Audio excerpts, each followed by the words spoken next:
some of the theories that we can actually propound in this time. The debate has already started, and it wasn't supposed to be a debate after all, but it turned out to be one. Normally, when you receive an apology, you just simply accept and move on.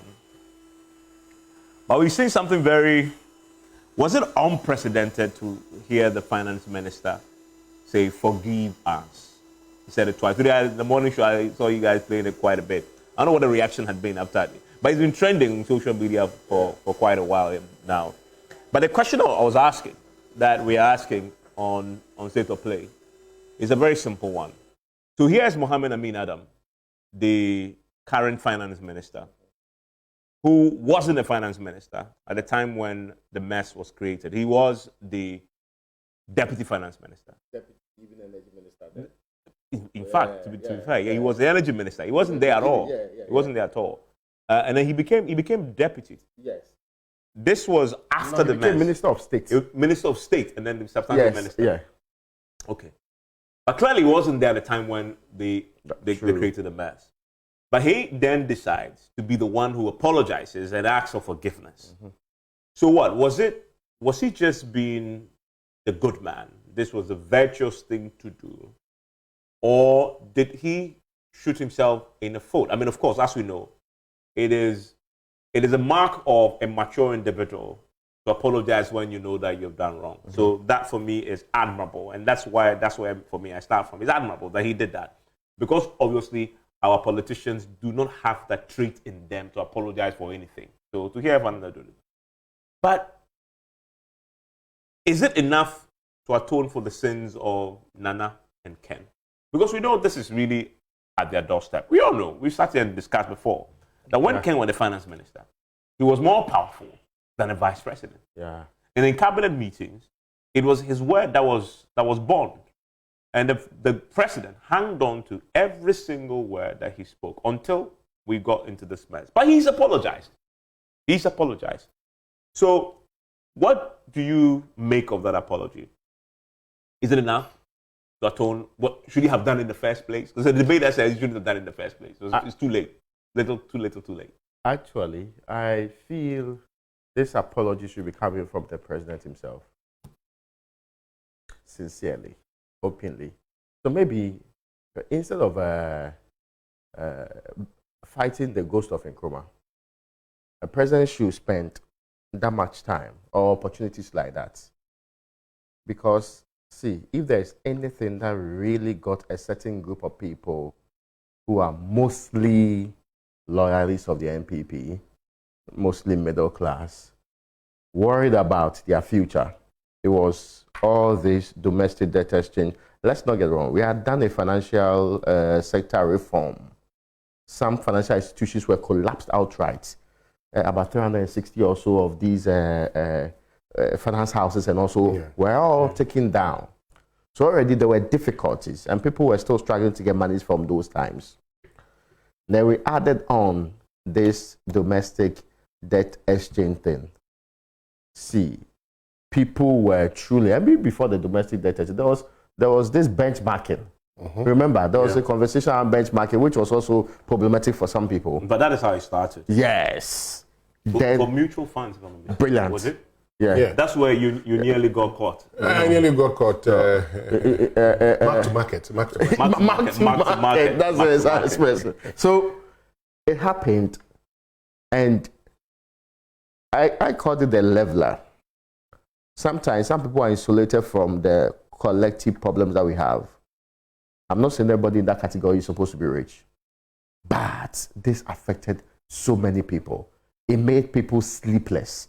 It made them think that their futures were not guaranteed in any way. It made people who were relying on it to buy drugs and all of that afraid of their future. That level we took our people, and let's not get it wrong. This finance system that we think that we have a system that's properly running, we've been taking almost 3 decades. At the core of it is also he, the man himself, Ken Oforiatta, to build it. So it really affected a grouping that was special in this state. And they kept on, and I kept hearing some of them say, there appears to be no remorse. They give you stupid excuses. They give you one of those, they will say, this one, it started first as COVID. Then 2 years later, Ukraine joined. Then, they will keep on giving the excuses. But these people knew. They had concerns about the economy. But you see, there's a group that you belong to. You don't really want to be seen as always complaining because it may be bad for business. There's someone who used to consistently tell me, tone down, sometimes when you talk, it puts the country in a way that it's as if you're about to collapse, which is very bad for business. Is it about to collapse? Yeah. Oh, no. It has collapsed? No. That's before the collapse. Yes. So when it happened, the same man was very insistent. You people should push. Before we die. See, I saw a man very worried. A man I felt was very secured. Very, very worried about his future. And that's the extent to which we pushed our people to stages that was painful to them. And this man was a loyalist of the state. He believed 100% in government. In fact, he had participated, done a lot with government, so he believed that things will go on or normalize. Then he always talked about cyclical things. From experience, he always like that. It's cyclical. But the cyclical reached a point that he got afraid. All these people, we could have gotten them to feel that government cared by apologizing early enough, by the executive president himself, talking to them and say, listen, I get you 100%. From deep within my heart, I think we messed up. We kept saying these things. The only debate we had in this country was whether it was still COVID plus. Then even Mahmoud Wamia added the quadruple banking sector, sector reform, energy sector. See, we blamed everything COVID. except the managers of the economy. And sometimes we do the side-by-side comparison. In Jamaica, the apology, they issued it like a weekly thing. They made it look like, listen, government has been irresponsible. And so let's fashion a way out. Let's sit together. Let's all come for an understanding of what the situation is supposed to be. That's why the example is always made that in Jamaica, businesses sat down government and drafted a way forward. In Sri Lanka, even when they had removed people, the guy who came in as interim was apologizing for the work of the people that had been removed. The guy who had been removed and being carted out of the country was still apologizing. But we were arrogant in our posturing, and it was obvious to everybody. You see? But looking to the future, just last on this point, I do not think, if it's not coming from the president, it can still be received as Mohammed Amin Adam is planning to chart a new way forward. And I've heard some feedback. Take out the partisan people. Some say, oh, well, at least there's an admission by somebody. And the person is willing to go as far as apologizing for the act. You get what I'm trying to say? But we all felt Ken Ofori-Atta was very humble. We all felt that it could have been easily done by state in ways that people would have... Ofori-Atta was humble? Yes. Oh, the man who wears white quotes the Bible. Which other humility do you want the Ken Ofori-Atta that people knew while he was with Databank, the man who went around universities. The man motivational speeches. The man who wrote a book. And I read Ken Ofori-Atta's book when I think I'd returned from Cardiff. And when I read Ken Ofori-Atta's book about how he wasn't even supposed to have lived, when I say that because his brother was impressed upon to abort him. Okay? Yes. And so when I read Ken Ofori-Atta's book from all the times and, he had to go for young pioneers and his grandmother wouldn't give him food, she would, take the cassava, not to just leave you the cassava so that you can eat. Try pounding for food, but just live it, at a level that you can't even eat out of food.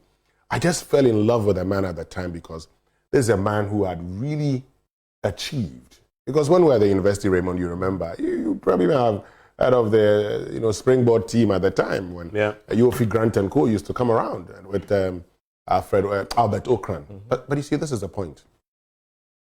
Ken Ofori-Atta, during the motion for vote of censure, at the last minute, said he was sorry. But you see, it sounded like a survivor tip. Exactly. He did that. He did it in a way that looked like, well, I do not have a choice, but I have to go about it. In fact, this message, and I'm taking my time today because of a certain thing. Look, I was lucky not to have been affected. But for many people who are affected, and there are still people who are affected, and what actually hurts in a kind of, in the running of affairs of our state, is the fact that a lot of decisions are left till the last minute before elections. And when you do that, people would actually ask the motive behind those decisions. Now, Mohammed Amin Adam, when he went to present the media review of the budget, also apologized. So he is seen as a man with a certain demeanor. And for all of us who've known him, it looks that's more like him. The man who would laugh with you, agree with you, but then disagree with you in a very nice manner. But you see, he's apologizing for the sins of another. But it is only fair because he's inherited the office and seeing to the final continuous implementation of that. So he's in a position to see it. But this is it. Executive power rests in the president. I think that Nana Akufo-Addo should at this point in time address the nation once again and tell people, in fact, there is a talk about, savings. Of course, we made budgets. We budgeted for some of these things. And of course, we have to raise the funds. But I think that the next time the president has the opportunity, before any more funds are released, because we're talking about paying persons still affected within the financial, he should address the nation and apologize to the people of Ghana. In other words, he should take a cue from his finance man. Exactly, because you see, Evans, this is the point. There are people today who have given up on this country. And I say this painfully because we see people all the time and they talk to us. And at every point in time when they talk to us, all of us, for those of us seated on this table who are a bit older, we can't start life anew anywhere else. Why? Where are you going? Evans, can you leave now? If you leave this country and you don't get a job in a media firm, are you going to go and clean? Dr. Adi Abdullah says, at first, it was junior doctors and nurses who are leaving. Now consultants are leaving. Now consultants and specialists. They're leaving. Yeah, that's true. Even those are medical lecturers. The people who are the apex of the food table. You see, I ask myself the question. How do I start? I'm a journalist. What am I going to do? Am I going to go out there? Blogger. Content creator. My goodness. It's a very lucrative job. YouTube and other. But why don't I create content here to change things? That's in there. You see, and so I look at it and I say, we are losing our most critical human resource. Because if I look back, if I had been affected by the domestic debt exchange, I would have asked myself, I just would have woke up. I'm sitting how many years of sacrifice? I'm sitting here, I was hit by the domestic debt exchange. I know. And my story is so painful because I am risk averse. But of course, I'm risk averse. But at that point, I felt, the safest option. Yeah, all through school, we've all been told that government securities, bonds, and treasury bills, they are risk-free. They are risk-free. That's where, if you are like me, that's where you put your money. So I eventually bought into that whole concept.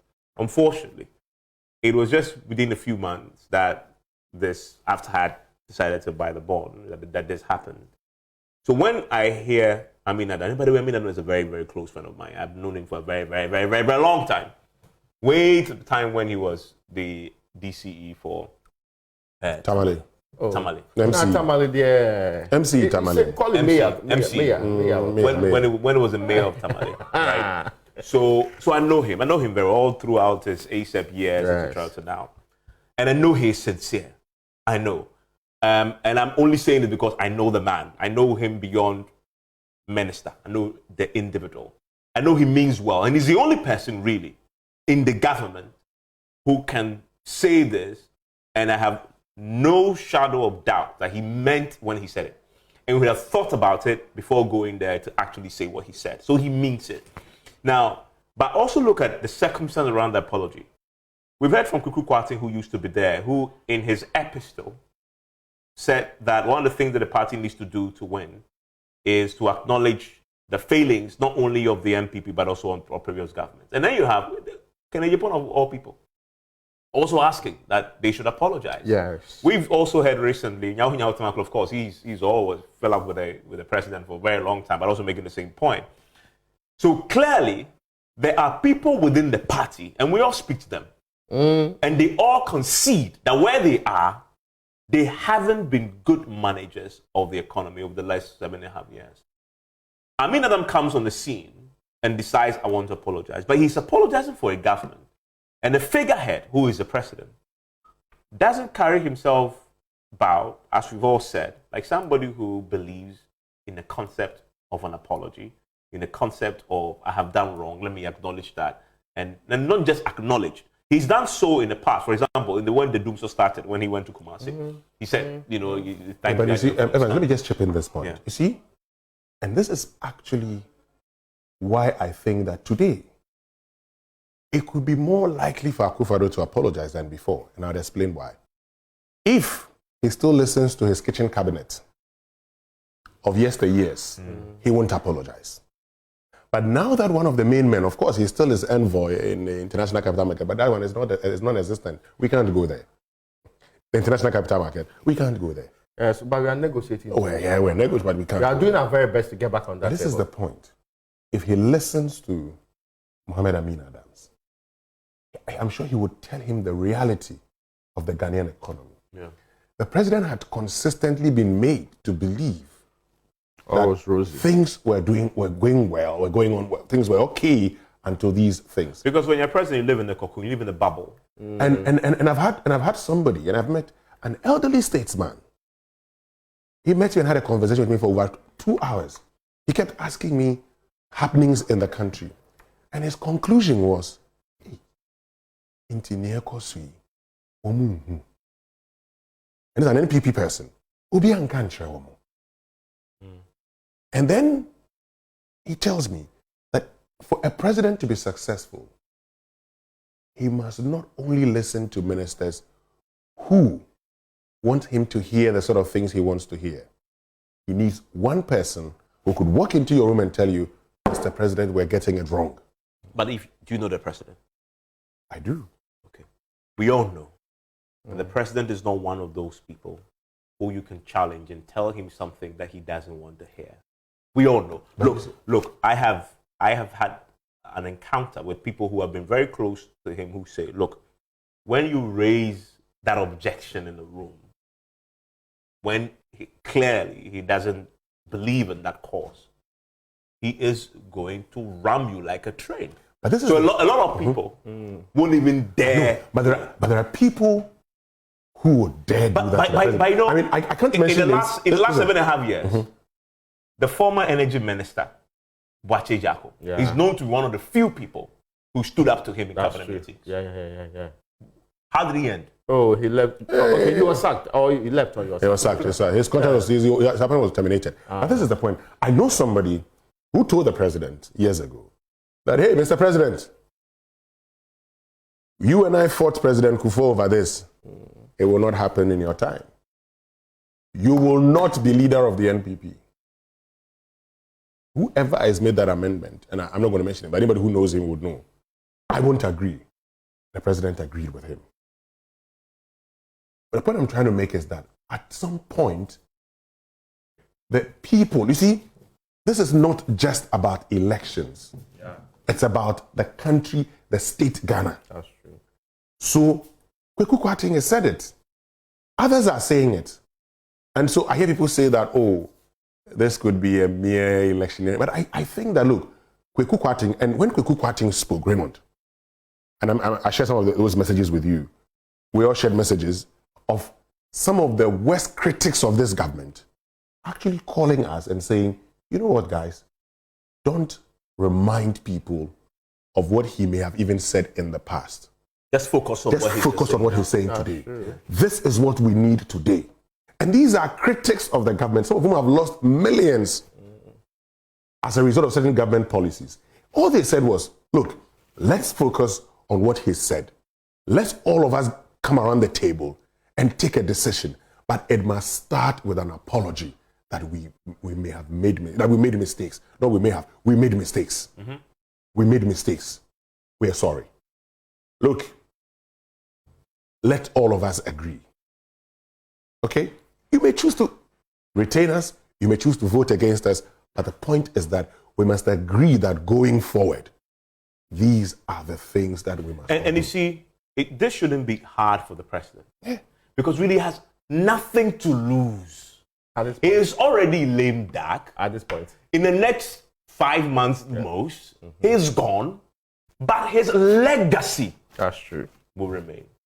Will his legacy be me losing, being wiped out from the middle class? And I've stopped being middle class. I've stopped being middle class. I've stopped being middle class. Because the DP, it was Seamus Abonsu, and I remember this very clearly. Yes, it's true. I'll almost reference that. Who made the point that the DDEP will what? And it did. Because, look, a journalist, you save small, you know, some small thousands. Your savings, then you nearly escaped. You would have been wiped out too. Oh, I escaped. You know? So but the truth also is that the last money that I left there to see what may happen, it took me 2 months to get it.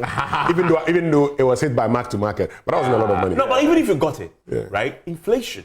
Yes. Wherever you kept it, would have just decimated 4%. it. So does he want his legacy to be the pain people still feel when they remember Acquah, the monies they lost? And don't forget, the banking sector crisis, that obviously we know they could have done a bit more to save some of the banks, but people still have monies locked up there. That's what I'm saying. That's where it starts from. People still have money locked, and they are still protesting. Yes, it's true. Right? Yeah. And they haven't had an apology from the man himself. You have nothing to lose. So if you look, Amin Adam has a whole future ahead of him still, Member Parliament. He has a lot to lose, really. He has apologized. The man who has nothing to lose hasn't even on this particular matter. And you see, that's the thing that and Acquah, you think that he's big on legacy. I thought he's big on legacy. Because if you look at what he did with the free SHS, against all odds, it was a legacy policy. That's what he wants to be remembered. But will you remember Acquah for free SHS when he's done? No.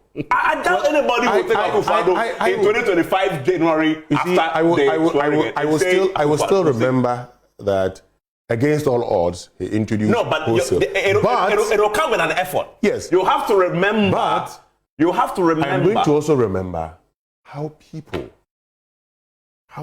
lost funds. So while I remembered free SHS, I would also remember how people lost their funds, and that is why I agree with you. Look, when J.A. Kufuor criticized Jerry John Rawlings for having a lot of ministers. And he came into office. He had promised, he had said, and I remember in those days, in the year 2000, when the NPP launched their manifesto in Ho, launched their campaign in Ho, they said, in a country like the US, they use 45 ministers. I have not checked whether that is true or not, but I'm just giving you, at the time, what was said. And Ghana has more than that. I mean, why do we need these number of ministers? All of that. Look, at a point in time, he was delivering a speech and said, when I was in opposition, I didn't know what I know today. So I am sorry. I apologize for criticizing. I think the number was 68 at the time. Yes. And he criticized it. He said, I'm sorry for criticizing that. And look, it ended that conversation. It did. It killed it. And at every point in time. I've said all the time, if I sit across the table with you to interview and it start by apologizing, you disarm me. And you see, we always, so we adopted a phrase that said, do a J.A. Kufuor. Apologize. Say, I'm sorry. I didn't know this while in opposition. And when he said that, his worst critics said, But Winston, this is a big picture for me. Should Amin Adams' approach set the tone for the next 4 months? It should. Not only, as for the president, he must. If he doesn't, all these young men and women around him who really have far more to lose and far more at stake, not only this year, but years to come. They should go out there and show him how it should be done. When you have done. But why? Don't they have families in this economy? Those ministers who obviously live in that cocoa in a bubble, they drive the VA that we fuel. They have families. They are from families. They are from constituencies. Yeah, they are from areas. And in this economy, it is really a village. Yeah. So you have family members who are going through this pain, and you hear about that every day. They should go out there, like Amin had done, and every opportunity they get, be remorseful. Look, then leave it up to the electorate. Now, the challenge they have, obviously, is 4 months on election. Everybody will think this is obviously an election ploy. You want to make political capital. But of course, that is there too, right? But there'll be a group of people. If I know, Amin, I know it would have been on record that you said it. That you said it. That you made the point. You see, the reason why Kwaku Kwarteng's thing was so powerful is because he brought the credibility to back what he was saying. He's a guy who got an upgrade, a promotion. He was actually giving Minister of State at the Finance Ministry, and he turned it down. And even in Parliament, you could ask minority, majority. They respected him. They reached the point, this man almost became a stumbling block to government business. To the point where the minister went to Parliament and filed an urgent question of the chairman. Which never happens. Yeah. Your chairman is always on your side. That's true. So when a minister filed an urgent question, to ask him, and it's not precedented though, ask the chairman why the tax exemptions have not been dealt bill had not been dealt with. Have you heard that before? No. His own colleagues in government were not filing questions for him to come and answer. I mean, it's amazing. And I heard sometimes when people are caught and he took his time to explain to them what was at stake, half of the people got it. Yeah.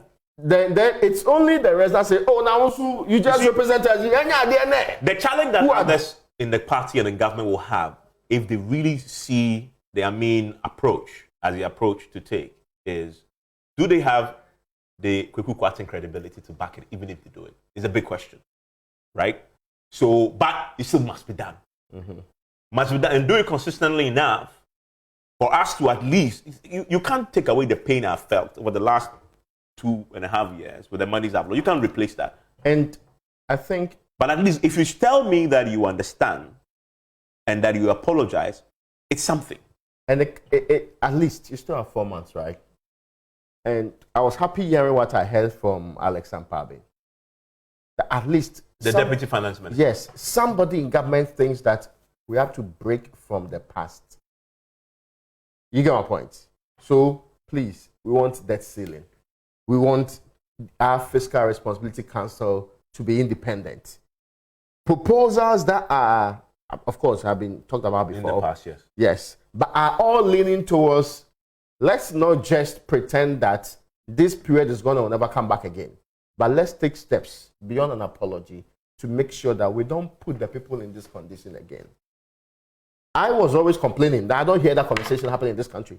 I'm not hearing them talk about that. I only hear, oh, we'll go and do this, we'll move on and do this, we'll go and cancel that. I'm not hearing the very things that says we are in the position, we will never put you in a domestic debt exchange again. If I remember, I said they should even sign an undertaking. Yeah. Before, all parties are seeking the election, that it will never happen. Undertakings may be, symbolic, but there are policy directions that should let that happen. Yeah. And I'm happy they are leaning towards those ones. I'm happy it appears because you see, what we don't know, this state thing is an abstract conception. It only rides on obedience of the people. If the people think you are no longer serving their purpose, in this case, it has not only the NPP. If the people think that the politics of Ghana is no longer serving its purpose, there will be rebellion from within. And that is far more dangerous than people holding guns and chasing you. People can rebel without necessarily using guns and all of the other things. So we should understand that there is no state where people are prosperous, they are happy. And we are not saying that before DDE, people were getting all the money in the world. But a section of the public had always said, oh, let's wait. We are budgeting a fledgling democracy. We'll get better. That group joined a group that said, hey, country the group. After DDEP. Anyway. They gave up completely. But maybe we can restore hope small. Let's read some messages. Lots of them. There are a few messages here that obviously believe that we are doing a certain agenda. So let's go through that. Let's deal with them one after the other. There's Albert Epakwisi Kumsin. But he says, thank you, it's okay now, because he was asking about the sound. Then Isaiah Adongo said, this administration have taken the intelligence of Ghanaians on a long, dusty, bumpy ride heading into the National Cathedral's wide pit. I now understand why Ghanaians were told we have short memories. Hey, these people, never again. I mean, the man, something came out of his pocket. Johnson says, what apology? Are we going to eat that? Well, that's something that I agree with. I mean, apology no go put food on my table. Aritobevi Acquah says, the three of you seated there contributed to this mess in which we are, Winston and Raymond, because you felt I'm not even finished. Because you failed to hold the MPP government accountable. You failed, I believe is what he wanted to say, to hold the MPP government accountable. You never exposed their financial lies. Okay, gentlemen, please respond to this gentleman. No, it's even not true. But I mean, assuming we didn't, how then did we contribute to it? Yeah, were we the ones who started the DDP? The DDP, does he have a committee that I'm serving on? You failed to hold the MPP government accountable. I'm not sure. Sorry, I'm not sure which networks he's been following. The problem is that you cannot be living your life predominantly elsewhere. The only chance on this one and make it look like that's how. If you have been following me consistently and see that I have not been doing so, I would understand that. But you cannot be, I was almost mentioning the station, be doing that, then today you come and get He just woke up from sleep and decided to type something. No, I just would make this point. When people say, journalists have contributed to the problems in this country, of course, all of us may have contributed to the problem one way or the other. But if there's any group of journalists that has held this government accountable, it should be at this platform on which you are. Yeah. So even when we know the ones that before we did the RTI request for the Frontiers deal, did I not come and show you the copy of the Frontiers agreement? Which other person requested for that? And the folly in Acquah at that point is actually evidenced by the fact that this government boycotted us. Yeah. So if they love us so much, we are not holding accountable. We are best friends and we sleep on the same bed. They will boycott us. So please, just make sure that when you sleep and you wake up and you send me a message. But the problem is that you don't have a problem with your elected officials, the people you voted for. But you have a problem with me rather. Yeah. The point they miss is that they don't know that this is state of play. When you join me on that one, but here and there, boot for boot. It's boot for boot. And Koji says people mismanage our economy, destroy lives and wreak such levels of destruction. Reach that level of destruction and wants to wash all that away with just an apology. Well, we hear the apology, but the punishment they will take in December. And I want to go down because there's a lot of them. There's a lot of them. Johnson says, you people will feel the pain very, very, very more because you people are just, he says, hypocrites. After all that this government have done to us, the people in this country, we are here talking about dishonest apology. Okay, so we are talking about apology. Well, the man apologized. And so once he apologized... Okay. Well, you see, I can understand where they're coming from. But this is the point for me. At some point in time, we need to get to the table and solve the country's problem, devoid of politics. And the only consideration, and unfortunately, see, our people should understand that the biggest consideration in this country is not whether you are MPP or NDC. Because NPP and NDC members were affected by domestic debt exchange. You get what I'm trying to say? Yeah. So building a better state will require a more conciliatory approach than, if it's not MPP, it's NDC kind of thing. After all, the evidence is that MPP and NDC have been doing this job for us since 1992. The evidence is there. Yeah, we are where we are. So when the only thing that's important to you is that we should come and sit and say, no, we reject the apology. Okay, if I reject it, so what? Yeah. Okay, I said in 2026, we won't be paying the restructured debt. That won't change that. We'll still pay. Yeah, of course. I mean, yes. Enjoy the rest of your evening. We'll still pay.